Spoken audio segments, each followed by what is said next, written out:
デッドバイデイライトコミュニティの皆さん、こんにちは。テレビアニメ東京グールで金木健を演じております声優の花江夏樹です。今回ですね、東京グールがデッドバイデイライトとコラボすることが決定しました。ありがとうございます。僕は金木くんを、演じるにあたってですね、すごいいろいろ苦労したキャラクターで、とても思い入れが深いキャラクターなんですけれども、そんな彼がですね、僕がずっと初期の頃からプレイしているデッドバイデイライトとコラボするということで、本当に夢のような気持ちで、嬉しさでいっぱいです。金木くんがキラーとして、どのような能力で、どんな活躍を見せるのか、ぜひ皆さん楽しみにしていてください。他にも東京グールのキャラクターがたくさん登場しますので、ぜひコラボを楽しんでください。よろしくお願いします。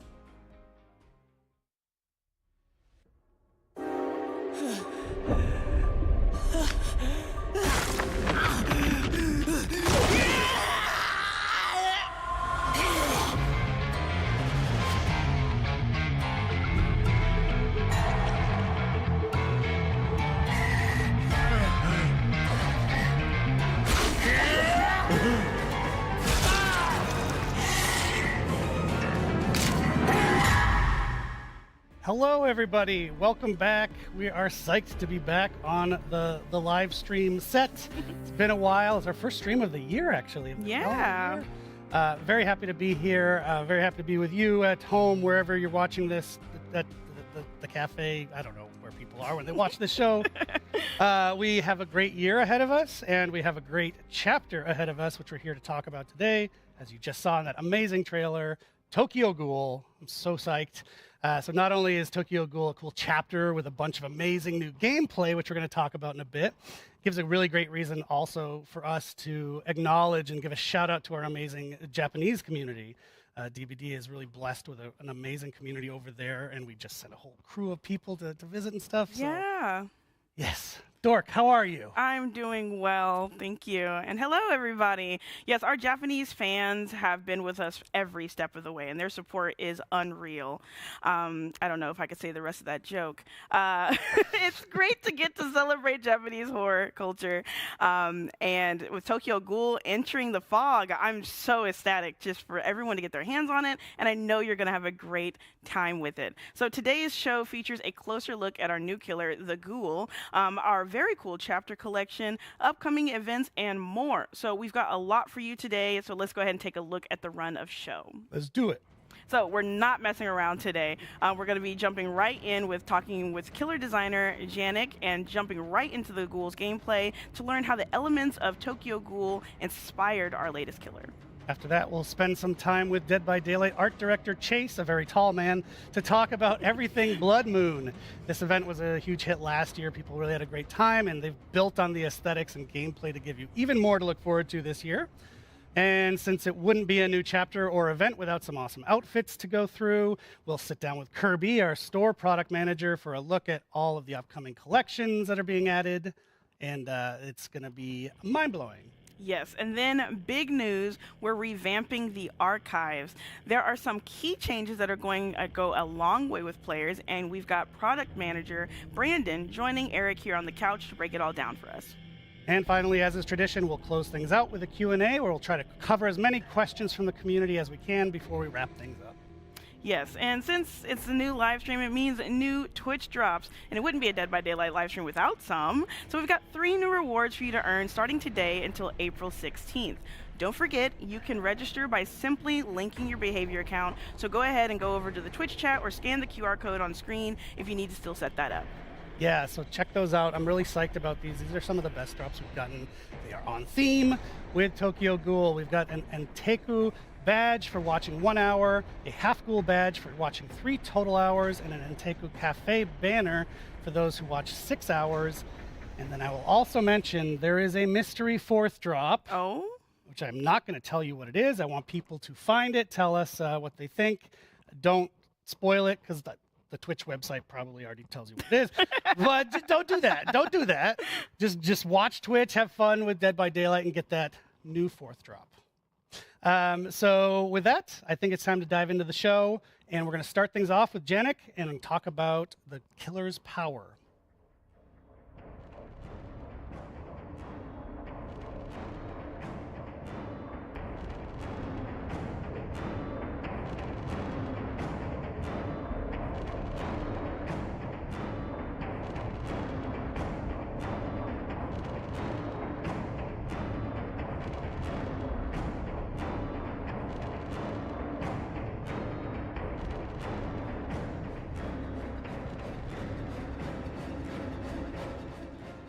All right, let's dive right into our latest chapter, Tokyo Ghoul. I know we've got a lot of anime fans on the Dead by Daylight team, but also I think probably out there in our community.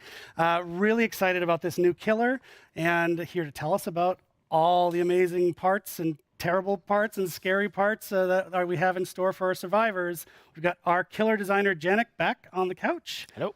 Welcome. Thanks for being here. Happy to be here. So last time you were here was our anniversary chapter in that killer, and we had a great time there. And I think the community had some fun. And now you're back with a super new and super different design for this killer. Indeed. So to kick things off, why don't you start by telling us, you're told that you're going to work on Tokyo Ghoul and Kenkeneki. How do you approach that? What's the first thing that you do when you find out? To be honest, I was unfamiliar with the license, so I really had to get into it, dive into the series, and let's say that it builds up the pressure because it's a really good show, and I understood what it would mean to all the fans to get to play this character in Dead by Daylight. But I think it's an important part also of the process when we design a character, especially coming from license, understanding where they come from, what they're all about, what's their flaw, what they're doing, and it's great when we sort of manage to translate those elements into game mechanic, and when it clicks with the player, and they can refer to, oh, that's how it works, in the show or whatever, and then they see it and it makes sense for them. There's our guy right on the screen there. So for anyone new to Tokyo Ghoul, like you were when you first started the project, why don't you set the scene? Tell us about the world and the character. Oh yeah, so Tokyo Ghoul takes place in a modern world similar to ours, except that it's inhabited by ghouls, which are a creature that looks human, but they all have their own individual power. They are also stronger than normal human, but all this comes from with a drawback, which is craving human flesh. So we meet our guy Kenkeneki. He's a really normal university student, and kind of ends up in the wrong place, wrong time, and gets transformed into a ghoul. But in this case, it's a half ghoul. So particularly, they're stronger than normal ghoul. And he tries to keep his good side. This is the balance that he has to manage. He meets up with good friends that help him out, but that's how he gains the majestic kind of tentacle that he has. Which is cool. That's a really cool new slant on a killer for us. So with that in mind, how did the entity bring him into the fog? Yeah. Like I said, he tries to keep his humanity as much as possible, but there's a part in the show where he gets captured, tortured, and sort of lose it. His ghoul side takes over and became enraged. And that's when the entity comes in and picks him and put him into the fog, basically. And that's the version that our players are going to be facing, this enraged version. Right. I'll lose. So we had a little illustration there, which is nice. So basically, the entity kind of took that moment in time, froze him at his most enraged, which is pretty crazy. All right, so I know gameplay-wise, the Ghoul is super different from the last killer that you worked on, but also the last killer we released. So why don't you tell us a little bit about your high-level goals when you approach the design? Yeah, when looking at more recent killer, we saw that we released quite more complex killer, really high skill and everything, and we thought that this is a good opportunity to make a more straightforward, kind of pick up and play, easy to play, hard to master type of character. We look also at different ways of how his power will work, and traversal made a lot of sense. So that's really the direction we decide to go. So it was really important that we look at our past traversal killer power and try to kind of create something that is more unique and on par and what would be players' expectation. So we know that these sort of killer are super popular in our community. So we definitely try to make something very unique and fun. Yeah, and that's what we saw in the PTB. People really love the traversal specifically.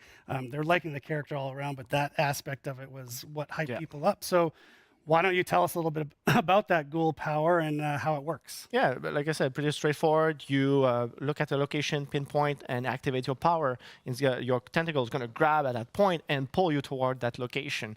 You can do up to 2 leap in a row, so it helps you out to cover like large distance of ground really rapidly. So it's it's a fantastic effect. It looks pretty fun too. Being a ghoul is Definitely. Yes. So I imagine those tentacles that we just saw, they can also be used to do pretty terrible things to our survivors, yeah? Yeah, correct. But the way we managed to make the whole system works, it made it feel like it was really too easy just to pinpoint at a survivor and just like point and click and damage them. So we look at different ways to create like a unique effect and more balance. And we end up with you have to do 1 leap on a collision first, then your 2nd leap on a survivor, and that's how the power will then get into like the damage version of it. So you do your 2nd leap on a survivor, you grab him, you slash him, you damage, and you also apply the deep rune, and then you'll let go. And on the other side, you'll also be gonna gain the enrage mode, which is like a kind of a super version of yourself. And during that time, you gain a 3rd leap, so you can do 3 leaps consecutively, which gains you even more ground and distance. So it's even more fun and more deadly, definitely. Fantastic. We get to see that. I'm enjoying all the extra illustrations we've got today. So how should a player picking it up and playing the Ghoul for the first time feel in that role? Definitely, your presence is going to be felt in the map when you play, because you can also almost be everywhere all at once. It's a very kind of a tactical, reactive killer. There's not much like like a strategy or planning. It's really like kind of go instant. You put yourself in a position and then you react to survivor. So it's a very kind of a high skill killer, but also something that we think that like lower skill player will still have a lot of fun to just like change direction or kind of react to what's happening at the time you're doing your move. So it's really fun effect. Totally. Yeah, I think people are going to have fun with it at all skill levels.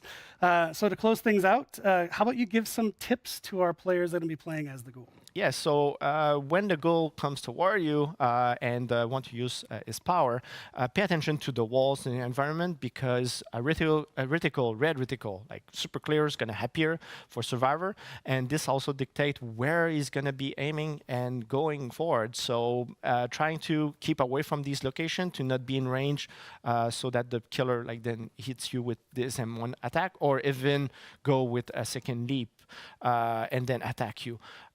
The other thing is, if he leaps, like I said, try to cut line of sight as soon as possible so that he cannot perform the special attack that he can do on the 2nd leap or 3rd leap if he has enrage. And then last but not least, his big tentacles are definitely an aspect that we should look out for. Yes, exactly. So he's enormous. Like he's a small character, but his tentacles are so huge that it was taken into consideration when we balanced the power. So like he has very high speed, very big map presence, but also this is helping out survivor to pinpoint where he is and when he's going to come at you. So don't wait to the last second to pull a move, because he's probably going to be on you by that time. Right. He's not a sneaky guy. He's very noticeable on the map. Yeah, correct. Okay, so that was for survivors. How about people playing as the Ghoul? Any tips for them? Yeah, sure. I mentioned several times enrage. Try to keep your enrage mode active as much as possible. Enrage mode will deplete if all survivors have cleaned up their deep rune. So as long as survivors have deep rune, you have enrage mode active. But if no longer survivor have the status effect, then a countdown will start. So try to keep the momentum and reactivate as much as possible. The 3rd leap is such a big advantage to have. The other thing is the ability button. It might sound like a little thing, but it's one of the most important thing about the power. So the ability buttons allow you to stop your leap and go for the M1 attack right away.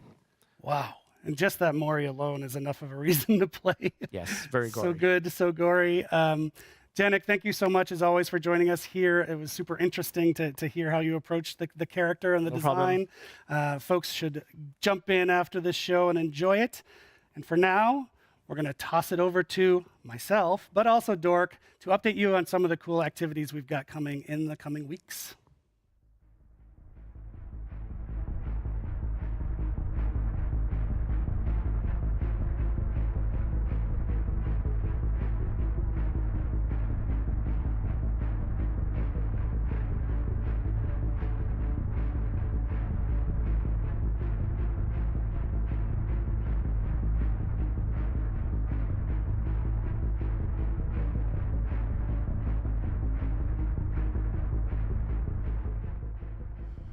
That was a really cool look at the new killer power and all that. Yes, I love getting to spend time with Janik too. He knows his stuff. So Oh, yeah. it's just it's like going to school. He was like so into it. Yeah. So not at all about anything we just talked about. I would like to change the subject. Oh, okay, let's. So did you know that before DBD even came out, its first appearance was at PAX East in Boston? I did not know. It's true. And if you haven't seen what we mentioned on social media recently, we are going back to PAX East and going back to Boston. I'm so psyched about it. I'm from Boston myself. Some Pope lore there for people. And PAX used to be a big part of my life. And so post-COVID, it's my first time returning. I'm so psyched our team gets to go. So hopefully we'll see a bunch of you there. We're doing something very cool. We're going to do what they call a panel, what we call our anniversary broadcast for the 9th anniversary, which, as you may know from previous years, it reveals a lot, lots of surprises. So you're definitely going to want to tune in on May 9th, which is when that broadcast/panel is. And there's even more. Yes, I'm super excited to be going. This will be my first ever PAX East. So I'll be there with Eric and the rest of the team doing the broadcast. So you're more than welcome to join us on the show floor or at the Dead by Daylight booth. We'll also have that panel on May 11th, Sunday. So we're hoping that you will be popping up as your favorite killer, survivor. I want to see your cosplays. Please come in a cosplay. And so, yes, to recap, first, The chapter drops at noon. Chapter isn't going to drop during our show. It drops at noon. Mark your calendars. Stop asking in chat. Broadcast for the anniversary, May 9th. And then an additional panel if you're in there in person, May 11th. Come see us in Boston, also at the booth. It's going to be awesome. So you can go to the PAX website to see their schedule. There's a ton of amazing stuff there. You can get your tickets. And genuinely, I want to meet as many fans and folks as I can while we're there. Yeah, same by here. the booth. So now we're going to pass it back to you to talk to Chase and all things Blood Moon event.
All right, it is time to celebrate spring. Unless you're in Montreal, then welcome to second winter.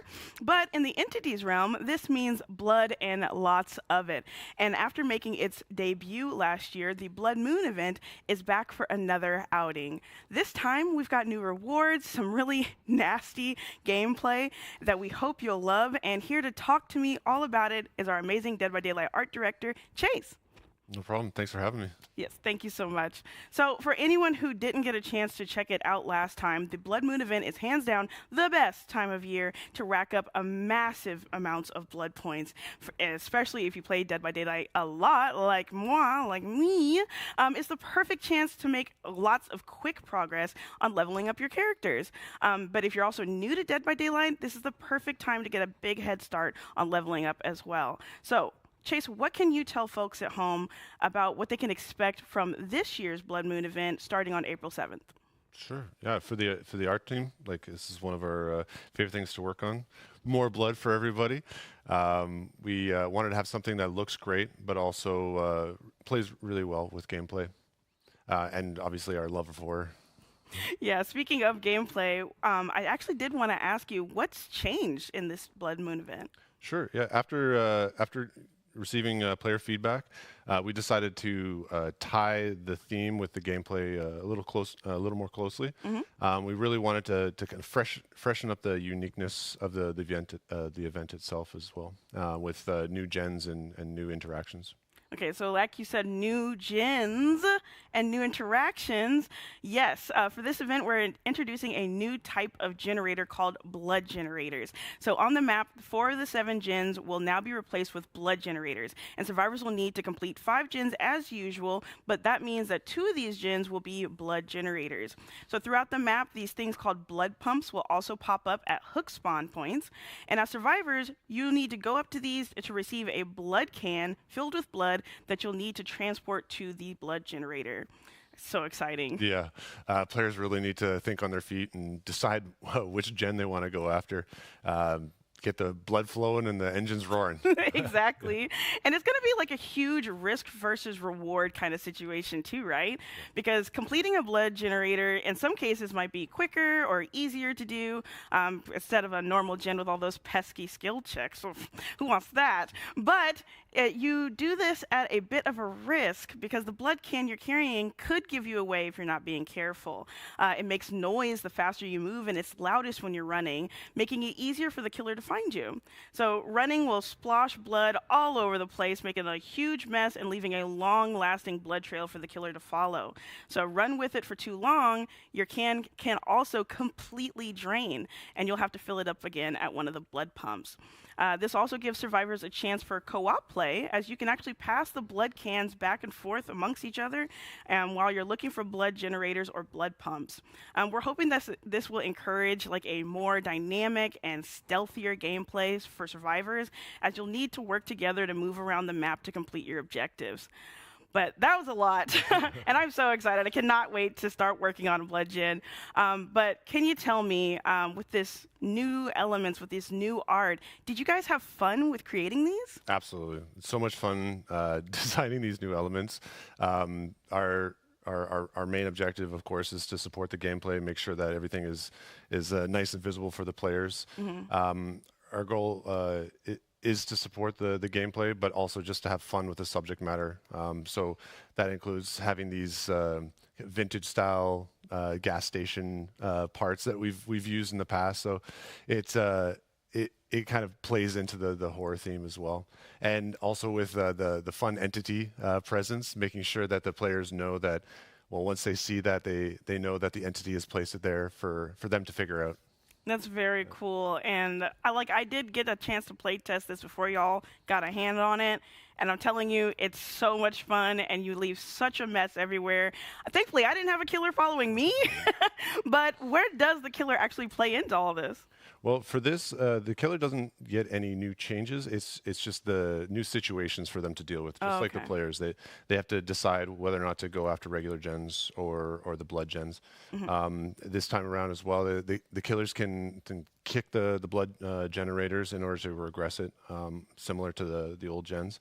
They can also kick over blood cans as well to pour out all that blood.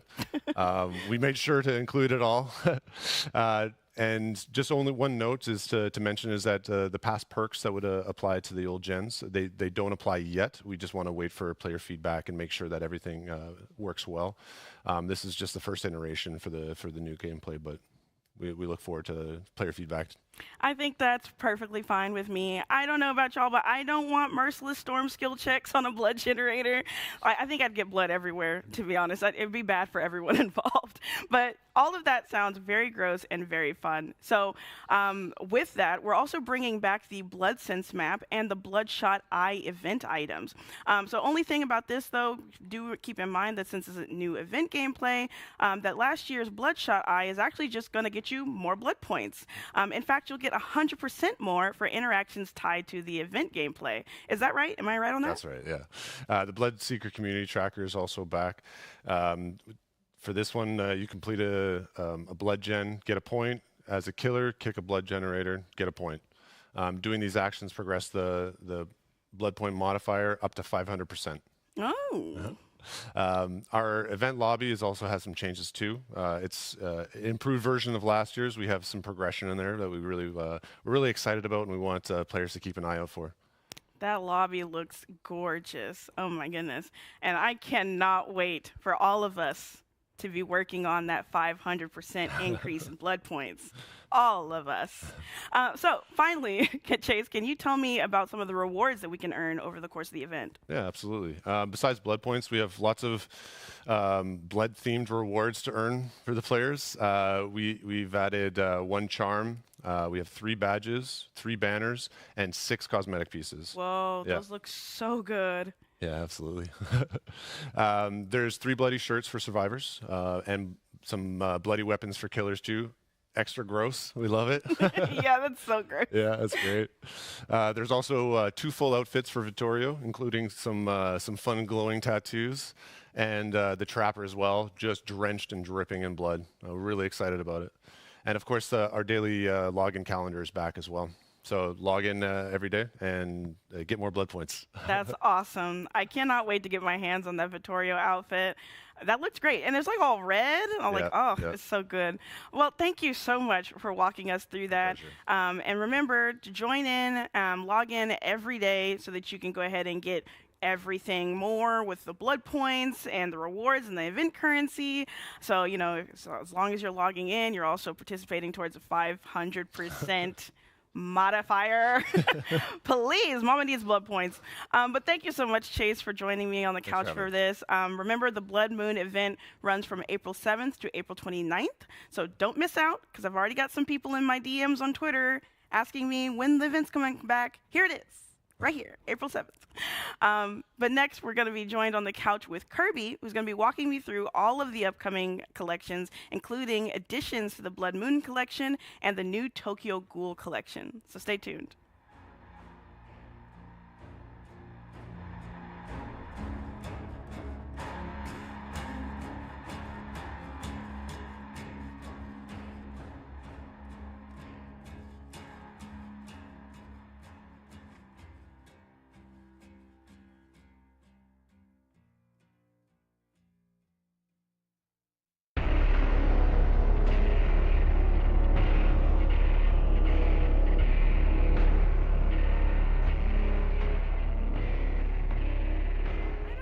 Guys, but I don't think it would be a Dead by Daylight live stream if we didn't talk about the collections we're about to roll out.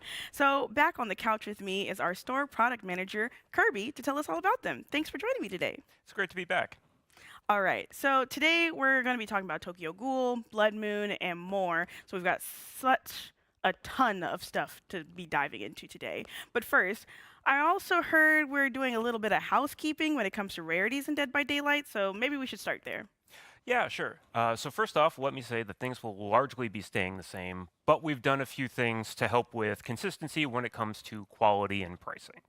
For starters, the event rarity is going to disappear for cosmetics. The existing items will be merged into either rare or very rare, depending on what piece it is.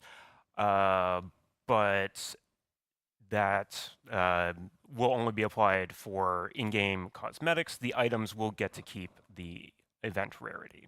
Okay.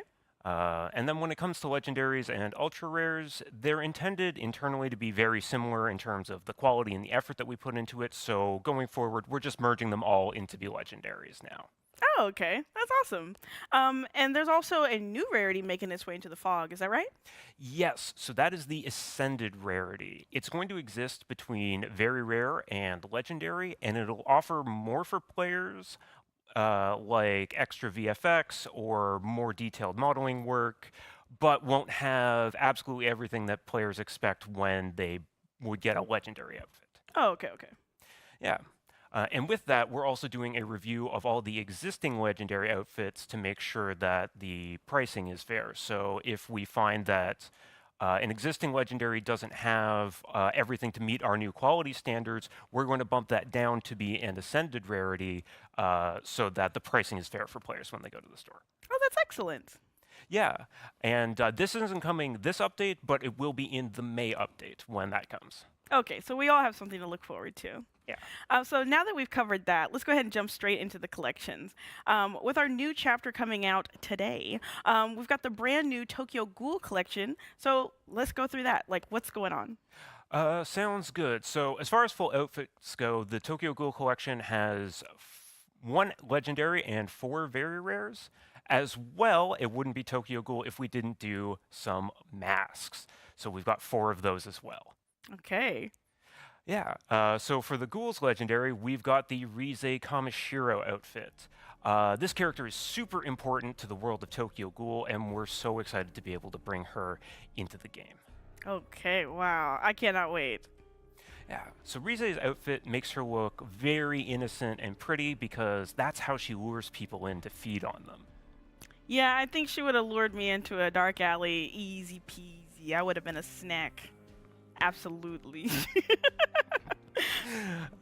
Our other outfit for the Ghoul is called the Ghoul Within. It's a very rare. This is taken from Season 1 during a pivotal scene that we chose to be his diverging point. So this is when he's pulled into the fog.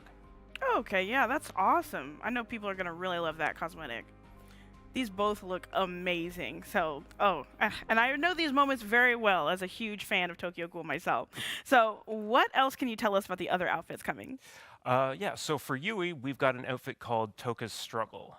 It's inspired by the outfit that Toka wears while she's active as a ghoul and is characterized by the rabbit mask and the pink hair that she's using as a disguise. Okay, I love that. It still embodies Yui. So I still really love that. For Renato, he's got an outfit called Hide's Mood. Hide is Kaneki's ride-or-die best friend for the whole story. Super cool, super positive, and incredibly supportive to Kaneki even during his darkest moments. I also think that Renato himself would be a true ride-or-die, and so that cosmetic fits him perfectly. Absolutely. And finally, for Nia, we've got Edo's Creation outfit. This is a very cool character who shows up sort of early in the series, but we don't get to learn her identity until much later on. She represents a great premonition of things to come, and the hidden identity angle is what makes her such a great match for Nia. It's a great cosmetic, too. I absolutely love it. Oh my gosh. So one of my favorite parts of the collection, though, is going to be the masks. And I'm super glad that we were able to actually bring them into the fog. So who gets one, and what can you tell us about them? Yeah, so we've got masks coming for the Unknown, Jonah, Jake, and David King. The Unknown's mask will be familiar to you because you're such a big fan. It's based on Noro, who is a very powerful, very mysterious character during the anime. For Jonah, we've got a mask based on Fukuru, and David and Jake both get masks based on very prominent Aogiri members. Okay, that was awesome. I absolutely loved talking about everything coming with the Tokyo Ghoul launch. But now I want to talk about Blood Moon, because we just talked about that in our last segment. And I know we're adding some really great new additions to the collection, so why don't you walk us through those? Yeah, so we're really happy with how these have turned out. We kept building on the arcane blood magic vibe from last year, and we're really hoping players are going to like these. So first, we've got the artist. She is getting a beautiful new outfit called Painted Red. She's got horns and this vein-inspired architecture to her clothing that makes it look like a living mix of ink and blood. She honestly looks like this horrific masterpiece. It's so scary, but so effortlessly gorgeous. Absolutely. And we've also got the Houndmaster's first new outfit Oh my god. since her launch, is called Captain in Exile. And the real standout about this one is her weapon. It's like a beating heart on a staff that's incredibly gnarly in its execution. That's actually my heart, Kirby. She ripped out my heart and put it on the staff, and that's completely fine. I'm fine with that because it's Houndmaster. We got a Houndmaster mention, and that cosmetic is amazing. So, I'm so thankful. And to go with the Houndmaster, we've also got Tori's first follow-up since her release, and it's called the Ceremony of Blood. It mixes her cult vibe with the Blood Moon theme while also being her very first mix and match very rare. I love this cosmetic, honestly. If she wanted to leave me on the hook to die because she's wearing that and she's just got to go and strut, that's fine. I'll die. That's fine. Penultimately, we have Claudette. Her Bloody Botany outfit is absolutely gorgeous. We used a lot of rose thorn imagery, and there's also some subtle skull patterning on the shirt. And overall, absolutely love this one. It's so good. I cannot wait to get my hands on this for my girl Claudette. That's amazing. Okay, so we've talked about so many amazing cosmetics, but we also need to touch on the Knight's Blood Moon outfit that we actually introduced last year, right? Yeah, so last year we did the Bloodworm helmet for the Knight as our Oryxel purchase gift. We got such positive feedback on it that this year we went ahead and finished the outfit. So if you purchased Oryxels last year during the event, you'll already have the helmet, but we've gone and we've made the body and the weapon that will be available in the store for the duration of the event so you can complete the whole look. That's awesome. That looked really good. I know there's going to be some Night Mains out there that are going to be so ecstatic to get their hands on that. And remember, these are time limited in store only for the duration of the event from April to April 7th, or starting April 7th. So make sure you're in there, you're logging in every day, you're making sure you're contributing to the 500% increase of blood points that I know we're all doing together, because we want me to get those blood points. So anyway, thank you so much, Kirby, for joining me to talk about all of these amazing collections. And coming up in a few moments, we're going to have Brandon on the couch with Eric to talk about the changes coming to the archives. So stay tuned.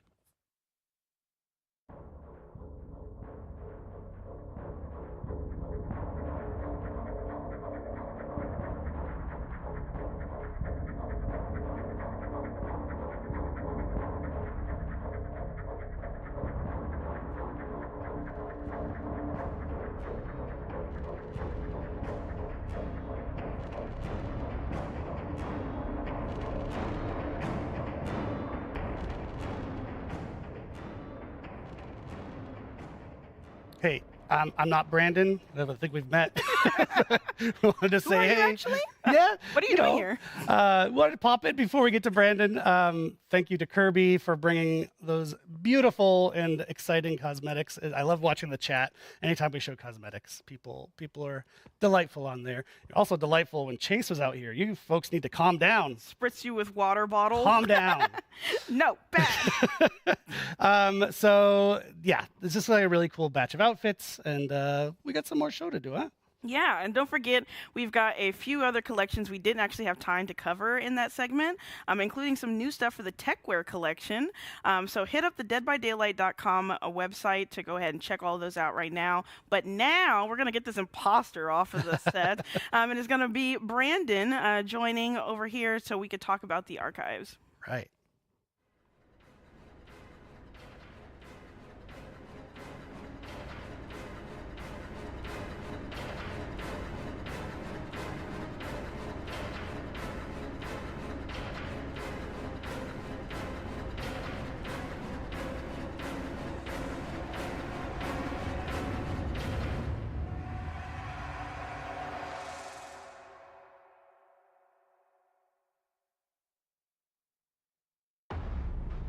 All right, so we know and you know that a big part of daily life in Dead by Daylight is the archives, and it's part of your experience in the game, and the team is always looking for ways to improve it and make it more fun for our players. So on that note, we've brought out fan favorite Brandon, who's been working on this with the team to make some cool changes, and we're going to go over those right now. Brandon, how are you doing? I'm doing well. It's my third time. Yep. I guess I'm a regular now. You are a regular, and I cannot spend more time with you. It's too much. Looking forward to it. No, but thank you so much. So, rumor has it, big shakeups are coming to the archive, so why don't we get right into it? Yes, rumors are right.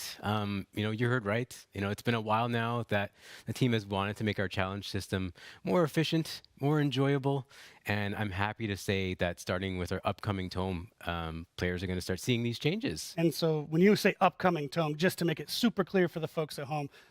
Not now, but when we get our tome released. Yes. So because we're not going to do a second stream for that one, we wanted to talk about it today. Yeah. So, before I get into like all the nitty-gritty, all the gameplay details, I'd like to cover some high-level changes that players will notice right away. For one, the archives itself is being archived, or rather kind of disappearing into the fog. What I mean by that is the archives will simply be referred to as the Rift moving forward, and the term archives will kind of fade away into the fog, let's just say. Okay, so what does that look like in game in Dead by Daylight? Yeah, so visually, we're not looking at some major changes. They're quite minor. The archives button, for one, will be replaced with a new button called the Rift.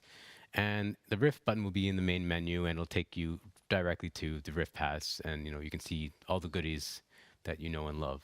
The lore will be kind of taken out as well, given its own button called the Tomes.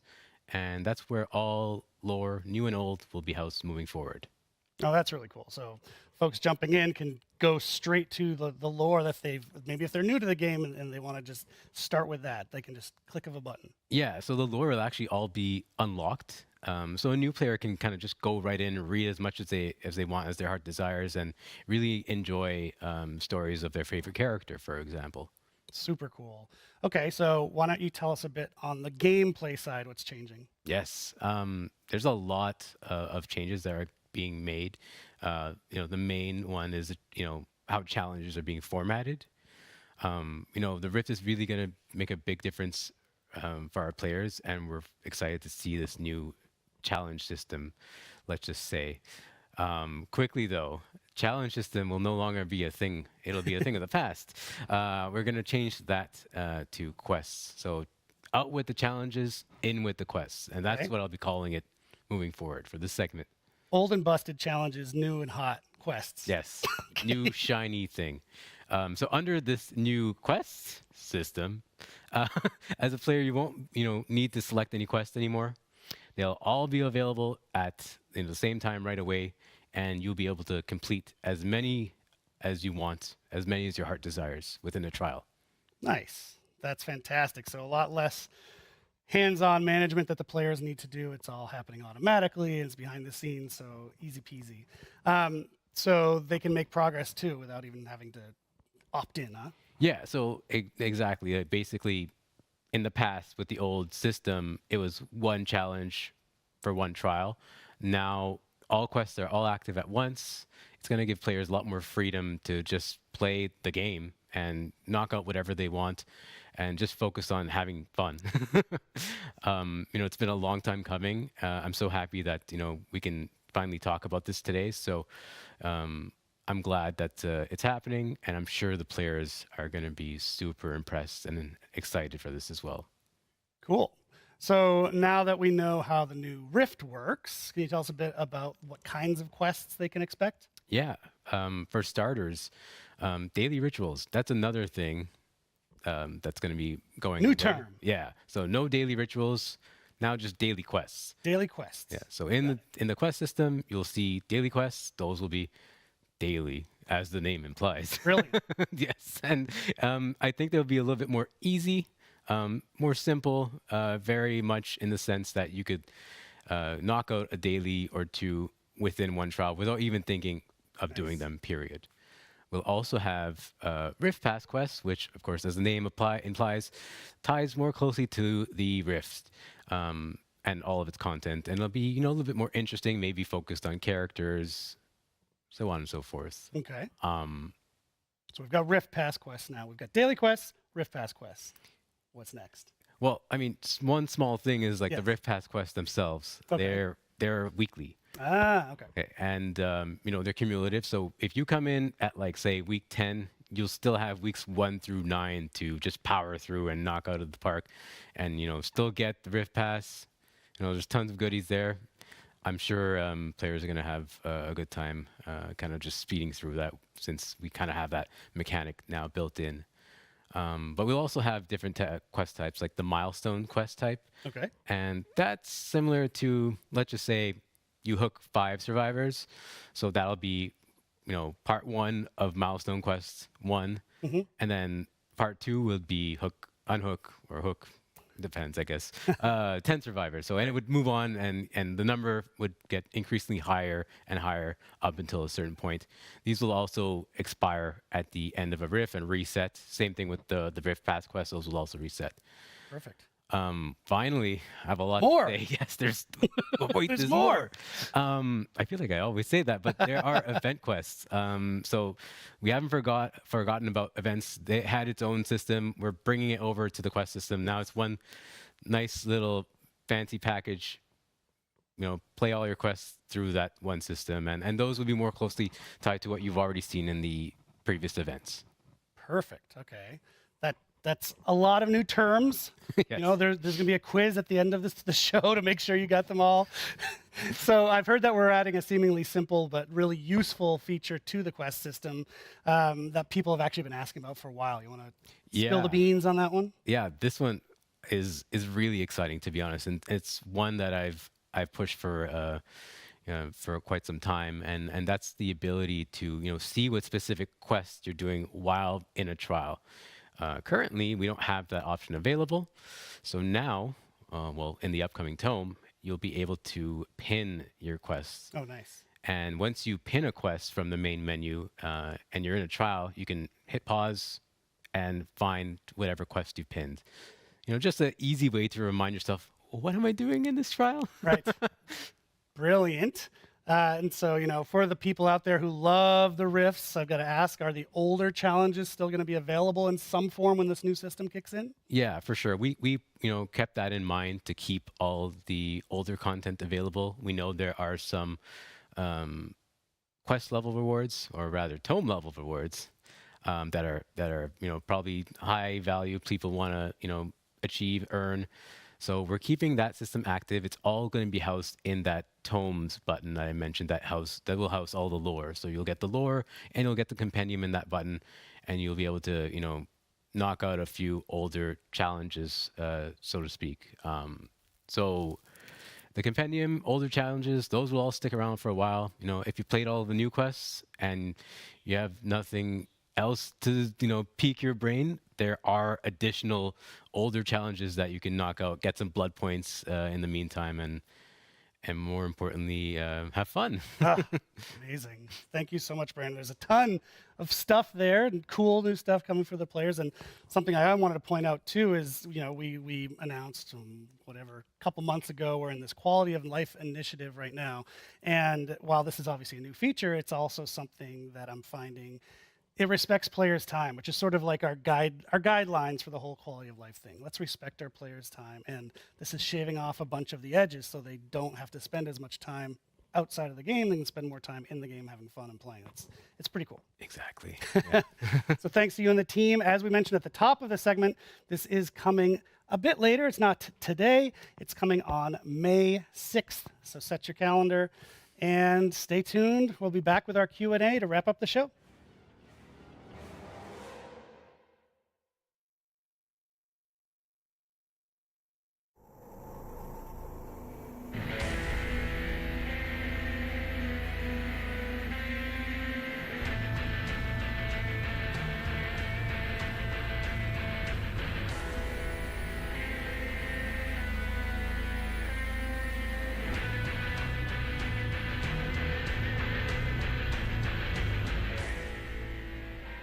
Hey, again, I love watching the chat during these segments. Brandon has earned himself some fans there. Also, we got a good trend of bald dudes on the show tonight. I could not be one of them. Oh, yeah. At all. No. You wouldn't know if I was. Hair down to the back. Oh, yeah. Yeah, I've got a really long ponytail back here that you don't see. So we're at the Q&A portion, and before we get into the questions, we did want to, it's like a programming note, or if you're old like me, it's like when a correction they would issue in old newspapers. We got a couple of the terms wrong that I just wanted to update here just for some of the outfits, for the Tokyo Ghoul outfits. So Kaneki has the Awakened Ghoul outfit. Yui has the rabbit costume. Renato has the hide costume. Hide. Oh, yep. Hide costume. Thank you. Thank you, Dor. And Nea has Eto costume. And I need new glasses, is what I'm learning. Oh, thank you. So there's your correction.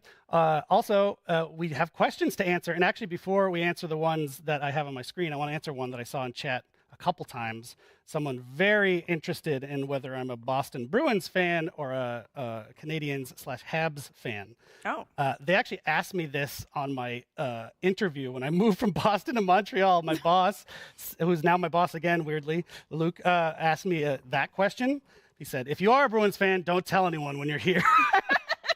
Lucky for everybody, I didn't watch hockey until I moved here, so I guess I'm a Habs fan. So that's your softball answer. Now let's get to the real questions people actually care about. So first up, are there any plans to give more surrender options in the game? So the surrender option that was tested in the PTB has very strict conditions before activating. All survivors are slugged, or when all remaining survivors are bots, the last survivor can surrender, or the killer for the killer to be able to surrender, all remaining survivors are bots, or no generators have been completed for 10 minutes. This is intentional, as we feel that these are the main areas where a match is effectively already over. We will monitor this carefully when it goes live, and if we identify other situations where the feature would fit and make sense, then we'd expand on that feature moving forward. Yeah, we did get some initial feedback during PTB, but it's not a wide enough group that we wanted to. Let's see now in the live environment what people think of surrender. So let us know. I'm sure you will. Will there ever be new server locations? Funny you should ask. It is funny. So today at 1 p.m., we're activating a data center in India, which we hope will help to alleviate some of the higher ping issues players are facing in the Middle East. We will continue to monitor to see where else we can put these servers to continue to alleviate frustration. Awesome. We tested a new version of Area of Crows in the PTB. What is the future of existing variants? Oh yeah, this is late-breaking news. Yeah, so we've had a lot of discussion around map variants, as quite often we know that the players feel that they fall short of the mark. That leads to a bit of frustration. So from the chapter release today, we are going to be removing the extra variants so that players will then have more variety in their matches. The original map will remain in case of Badam Preschool, and the 4 additional variants will be removed, for example. Yep. So we're also interested to hear on that one. If there's some that have gone away that you need to come back, just tell us. We're easy to reach. Why does the lock-on the Ghoul exist? Would it be better if it was more of a skill shot? So in early testing phases, both a lock-on and a skill shot were tested. When it was just a skill shot, it made the killer feel particularly unintuitive and clunky on the mobility side, partly because it was so specific on what you could or could not aim at. So we went with the lock-on version, as it generally felt much better to be able to play it and use it with navigating the map. Awesome. Thank you. Can you add more colorblind options, please, Dev? So a part of our quality of life for the upcoming year is improving on our accessibility features. We see it with the Ghoul now, with the different colors involved, with how that would be very helpful for colorblind filters to change those colors associated with him. So we want to do that. Yep, and we have some very lovely people, even within our team, who are colorblind, who help keep that front of mind. It's awesome. Dave, who we have on the couch frequently, has started reworking his internal PowerPoints just to accommodate our coworkers. So it's really cool. So stay tuned. When will Ghostface get his camera back? It's been missing for, all caps, months. It has. You will be very glad to know that the Ghostface camera will be back in today's release. So go forth, get worried, and photobomb to your heart's content. Just not if it's me. There's a lot of bug fixes included in today's release, so please let us know on the forums if there's anything else that you are having issues with. We'd love to work on it. Fantastic. Looks like our last one here. Other game modes like, oh, it's not even a, are other game modes like, oh my gosh, the phrasing. Okay, there's one more question after this. Sorry, I said this is not the last question. Other game modes like My Little Oni, would they be back anytime? For right now, we're focusing on the quality of life and making sure that we address the main issues that are shown in our roadmap. As such, there might be delays outside of the regular release calendar, and also events or modes might not follow the normal cadence. So yes, we miss Meg's hair being all over the place, but we want to make sure the game is in a great state for you first. Okay, now the real last question. Actually, it's a good one. What's happened with the community skins that we voted for? So if you don't know what that's about, last year we ran a contest, and it was flipping awesome. We had literally thousands of submissions. Thousands. Fantastic designs for cosmetics.